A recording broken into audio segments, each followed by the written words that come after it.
Hey guys, welcome back. Today I'll be giving you a tutorial on none other than the Brain of Cthulhu, and I'll tell you everything you need to know from boss drops to weapon preparation. So let's get started. First, I will actually be telling you how to summon the Brain. It also must be noted that this boss can only be fought on a world with the Crimson Evil biome. And for this boss, there's more than one way to summon him. The first and most popular way to summon him is by destroying 3 of those big hearts in the Underground Crimson. At this point of the game, you're probably not going to be able to mine Crimstone, so I'd recommend collecting bombs to explode your way to the heart. To destroy the hearts, you're either going to want to use bombs or a hammer. I'd recommend using only bombs so that you have time to run to your arena to fight the boss. With a hammer, as soon as you destroy your 3rd heart, the Brain is going to be trying to kill you. Now the alternative way to summon the boss is more like a last case scenario if you've used up all the hearts that spawn in your world. Once, when I was new to this game, I destroyed every single heart in my Crimson, and it took me a week to realize I could use a second summoning method, the Bloody Spine. This item is crafted by combining 30 Vicious Powder and 15 Vertebra at a Crimson altar. You can obtain Vicious Powder with Vicious Mushrooms at a place bottle, or you could purchase it from the Dryad NPC during a Blood Moon. The second item, the Vertebra, is obtained by killing Crimina in the Crimson biome. The Bloody Spine can only be used in the Crimson biome, and you'll most likely want to fight it underground so the Brain doesn't despawn if it goes too high above the surface. Great, now you know all about how to summon him, so let's talk about your arena setup. Judging that you're going to be fighting him underground, there's a way to ensure that you'll have the easiest time fighting the boss. In order to make the arena, you're going to want to place multiple rows of platforms filling up most of the central cave in the Crimson Underground. Make sure you can easily jump to each platform. After this, place your usual campfires around the arena to provide life regen. Heart Lanterns will also increase life regen if you have enough spare life crystals.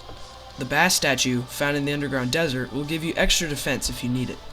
It's also useful to plant sunflowers on pure grass blocks around your arena. This will decrease the chance of mob spawning. If you can obtain one from a living tree, place a gnome to increase luck, which is a very complicated system I might have to make a video on. And finally, if you're mage class, get the star bottle, which will increase your mana regeneration rate. Also, remember to place torches, because Crimson Caves can get pretty dark. That's all for arena setup. Now let's finally discuss what you're going to need for armor. For the Brain of Cthulhu, you're mostly going to have the same armor which you used for the Eye Cthulhu and King Slime. Which means that for all classes, you can choose gold or platinum armor, which will do pretty solid. But if you're trying to go specifically to your class, these are your armor choices. For mage, choose either the diamond robe with Tim's wizard hat, or you could go with jungle armor. For range, try getting fossil armor. Hey, that's my mascot. For summoner, get the Flink's fur coat and equip any high defense helmet. You're gonna need it. Lastly, for melee, you're just gonna stick with the gold or platinum armor. Now you know what armor you need, but what about the weapons? This part of the video is probably why most of you are watching. In that case, I'll go into extra depth with weapon choices. Most of the weapons will be similar to the Eye Cthulhu, but with a few minor differences. First is the range class, in which you'll want to get the Tendon Bow with Gesture Arrows for the creepers that the Brain will spawn, and Frostburn for the Brain itself. Another great option is the Mini Shark, which has low base damage, but fires at extreme speeds and has a high damage output. Try to get either tungsten bullets or meteor shots for ammo. Even if you don't plan on using a Mini Shark as range, I would still highly recommend saving for one because it'll be extremely important later. Also, you could throw spiky balls from the Goblin Invasion around your arena to deal extra damage. This method will shred the Brain to bits. Next is melee, which for this class, the Blade of Grass is the best option. The Blood Butcher could also be used for the bleeding effect. Now mage, where I'd try to get the Diamond or Ruby Staff, if you don't already have it. Also, you can get the Crimson Rod so that you can spawn clouds that will rain blood on your enemies for extra damage. Last is Summoner, which you should try to get the Flank Staff with a Snapthorn Whip. Maybe a Leather Whip if that's too difficult. There are plenty of ways to increase your weapon strength in-game. First are accessories. The following accessories are good for all classes. Any of the Horseshoe Balloon variants. The Eye Cthulhu Shield, only obtainable in Expert and Master Mode. Spectre Boots at a minimum, aim for Lightning Boots. A Band of Regen, Fledgling Wings, and a Sharktooth Necklace. Don't forget the Slime Out to bring with you. For class-specific accessories, get the Feral Claws for melee and summoner. Maybe use the Celestial Magnet for maze if you have extra accessory slots. Now that you know your accessories, it's time for potions. Every player should prepare health potions. As a mage, get mana potions. The next potions listed are not required in classic mode, but are still very useful. Some potions are Swiftness, Regen, Endurance, Iron Skin, Rage, Shine, Heart Reach. For range, prepare archery potions, and maybe even ammo reservation if available. For Mage, pack mana regen potions if possible. And lastly, for Summoner, get summoning potions if you can. You should always bring a food item to improve your stats. You can use an ammo box from the arms dealer to buff your ranged weapons, and a sharpening station to improve the damage of melee weapons.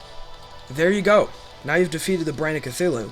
But you may be wondering, what does he drop? Upon death, the brain has 100% chance of dropping between 40 and 90 Crimtane ore. There's also a 5% chance the brain will drop the Bone Rattle, which summons a baby face monster. There's also a 100% chance that he'll drop between 5 to 15 lesser healing potions, and a 14.29% chance he'll drop the Brain of Cthulhu mask. Also, there's a 10% chance he'll drop the Brain of Cthulhu trophy. In Expert and Master mode, along with the other items, he has a 100% chance of dropping the Brain of Confusion, and a 100% chance of dropping between 10 and 19 Tissue Sample. The creeper minions that the brain will summon will also drop Tissue Sample. On Master mode only, there's a 25% chance the brain will drop the Brain in the Jar pet. Also on Master, there's a 100% chance the brain will drop the Brain of Cthulhu relic. Here's some extra information. After you destroy one Crimson Heart in your world, a Goblin Invasion event can now happen in your world every day at random. Once the brain is defeated, the Tavern Keep NPC is unlocked and will spawn randomly into your world until found. After the first time you defeat the brain, a meteorite will crash land into your world the following midnight. Every other time you defeat the brain after the first time, there's a 50% chance the meteorite will land. And on any other night after you've defeated the brain once, there's a 2% chance a meteorite will land on a day that you haven't killed the brain. Now you know everything there is to learn when it comes to fighting the Brain of Cthulhu. Safe travels with your brain fighting out there, and see you soon.